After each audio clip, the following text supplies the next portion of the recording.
बुलंदशहर के अनुपशहर में सीबीआई अफसर बनकर व्यापारी के घर डकैती डालने वाले 5 डकैत गिरफ्तार। गैंग का सरगना व नामी डकैत इंद्रपाल ताऊ समेत 5 डकैत पुलिस की गिरफ्त में।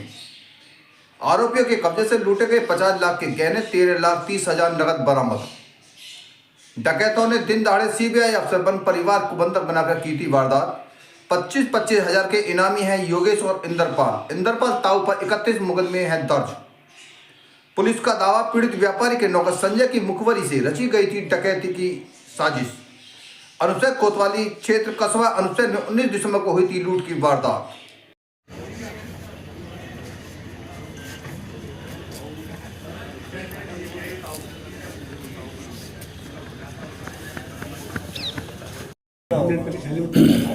यागेश पीली जैकेट वाला। कौन बना था भैया? सीबीआई का ऑफिसर कौन बना था? सभी थे। कब खुलासा हुआ है? क्या क्या बरामद हुआ? कितने लोग गिरफ्तार हुए? देखिए, अनूपशहर कस्बे के एक प्रसिद्ध व्यवसायी के घर पे दिनांक 19 तारीख को घर में 4 लोग घुस गए, जो अपने को सीबीआई का अधिकारी बताते हुए बोले कि आपके यहाँ रेड हो रही है और आप कोऑपरेट करिए।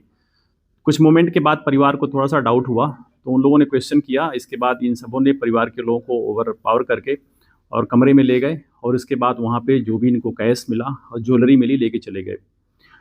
थोड़ी देर बाद ही, जैसा कि सभी लोग भीग गए हैं, कि बाहर एक मेड काम करने वाली आ गई थी और उसने कुछ चीज़ों को देखा, फिर आसपास बताया। लोग वहाँ पे बाहर आए, पुलिस को तत्काल सूचना मिली।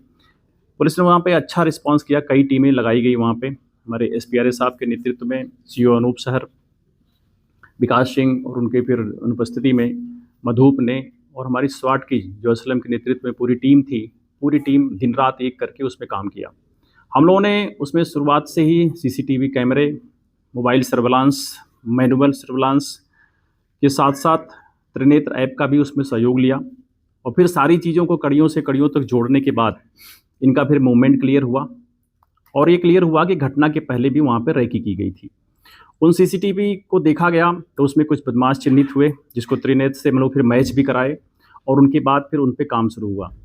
अल्टीमेटली इसमें गिरफ्तार हुए कुल 5 अभियुक्त, जिसमें मालूम चला कि एक व्यक्ति जो उनके दुकान पर ही काम करता था और अपना खुद का ट्रैक्टर लगा करके वहाँ से रोज़ बिल्डिंग मटेरियल्स के सामान या फर्नीचर्स के सामान उन जगह छोड़ता रहता था।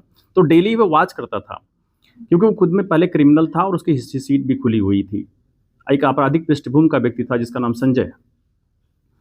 उसी ने फिर इस बात को दूसरे बदमाशों से बताया, और ये घटना 3 महीना पुरानी, 3 महीना पहले ही उसने शेयर किया कि ऐसे ऐसे इनके यहाँ काफ़ी मात्रा में पैसा ज्वेलरी मिल सकता है। बल्कि उसने यहाँ तक कहा कि 1 करोड़ तक की चीज़ें हो सकती हैं। फिर इसके बाद ये सारी प्लान करके घटना के 2 दिन पहले ही इसमें कुछ लोग रैकी करते हैं आकर के, और उसे पूरा चीज़ों को देखते हैं, पैदल चल के देखते हैं, और उसके बाद ये 19 तारीख को ये घटना कारित की गई थी। जो इसमें सामान गया था शुरुआती लेवल पर, बहुत अच्छी आइडिया उनको नहीं थी। जो नोट कराया था सामान, उससे कुछ ज़्यादा ही निकली ज्वेलरी, क्योंकि शुरुआत में जो कुछ ज्वेलरीज के नाम हम बताने में परिवार के अपने महिलाओं सदस्यों के थे, वो छूट भी गए थे। वो बाद में डिटेल में आया है। तो इस तरह करीब 28 तोला तो इसमें सोना मिला है, जो इनसे रिकवर कर लिया गया है, और 200 ग्राम चांदी है, और 13,30,000 रुपया मिली है। इनके जो प्रयुक्त तमंचे थे वो भी बरामद किया गया है। दोनों मोटरसाइकिल जो इन्होंने घटना में प्रयोग की गई थी वो भी बरामद की गई है। बल्कि घटना के दिन इन्होंने नंबर प्लेट हटा दिया था, और उस जो नंबर प्लेट दूसरी जगह रखा था वो भी बरामद किया गया है। तो इस तरह से इसमें पूरी व्यवस्थित तरीके से एक बड़े प्रोफेशनल तरीके से काम किया पूरी टीम ने। शुरुआती में हम लोग 2 लोगों को चिन्हित कर पाए थे इसमें। एक का नाम इंद्रपाल उर्फ ताऊ करके है, जिस पे ऑलरेडी काफ़ी मुकदमे हैं डकैती के, लूट के, और उसके साथ एक याकेश नाम था। ये बियॉन्ड डाउट पहले चिन्हित हुए, जिससे पुलिस ने इन 2 पे काम शुरू किया, और इन पे 25-25 हज़ार रुपये का इनाम भी मेरे द्वारा घोषित किया गया। उसके बाद जब आगे डेवलप किया गया तो शेष लोगों की चीज़ें फिर निकल के आई। अब इसमें एक अभियुक्त अभी गिरफ्तारी को शेष है, जिसका नाम अंकुर है, जो इटावा का रहने वाला है। उसके लिए लगातार टीमें हमारी काम कर रही हैं। शीघ्र भी उसको भी गिरफ्तार करेंगे। उसके पास भी अभी थोड़ा सा लूटा हुआ माल है, जिसको उससे भी हम बरामद करेंगे।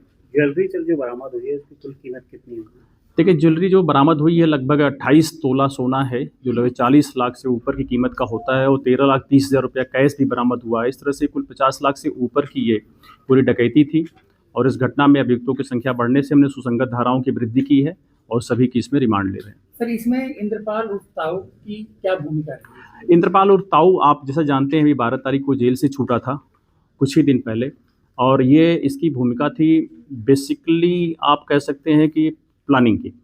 ये जाके रैकिंग भी किया पूरी तरह से, देखा, क्योंकि पुराना ये इसके क्रिमिनल रिकॉर्ड है, इसने बड़ी बड़ी डकैतियाँ डाला, तो उसने फिर इस गैंग को ब्रीफिंग किया, लाइन ऑफ एक्शन दिया, प्लानिंग किया, और ये कैसे अंदर पहले भी 1-2 बार घटनाओं में ऐसा ही तरीका अख्तियार किया था इन सबों ने कि कुछ अपने को कहीं पे बिजली के मिस्त्री बता करके कि हम आए हैं, कहीं पे कुछ और इंट्रोड्यूस करके अंदर एंट्री करने के लिए। तो ताऊ ने ये सारी चीज़ें इनको ब्रीफ किया, क्योंकि डे टाइम था, ताऊ थोड़ा सा मूवमेंट स्लो कर पाता है। एक पुलिस मुठभेड़ में इनके पैर में गोली भी लगी है इसके, तो ये घायल भी था उसमें, ये बहुत अच्छा दौड़ भाग नहीं पाता।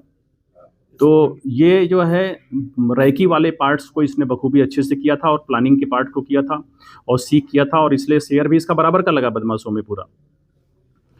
तो फिर घर में जो एंट्री किए थे वो चारों नए उम्र के लड़के थे। ये सचिन था, अंकुर था, यशपाल था, ये और राकेश थे। ये चारों जो घर के अंदर एंट्री किए थे वो नए थे। सर, इंद्रपाल ताऊ समेत जो 5 इसमें आरोपी गिरफ्तार किए गए हैं, तो उनका आपराधिक रिकॉर्ड किस तरह का है? सभी के आपराधिक रिकॉर्ड आप देखेंगे तो उसमें इंद्रपाल ताऊ के तो काफ़ी मुकदमे हैं, उसके डकैती के भी हैं, लूट के भी कई मुकदमे हैं, और सचिन के खिलाफ भी मुकदमा है, राकेश पे भी डकैती है, और यशपाल पे भी डकैती का मुकदमा ऑलरेडी पहले से भी है। तो सभी के क्रिमिनल बैकग्राउंड भी इसमें है। किसी और आरोपी की तलाश है? एक बताया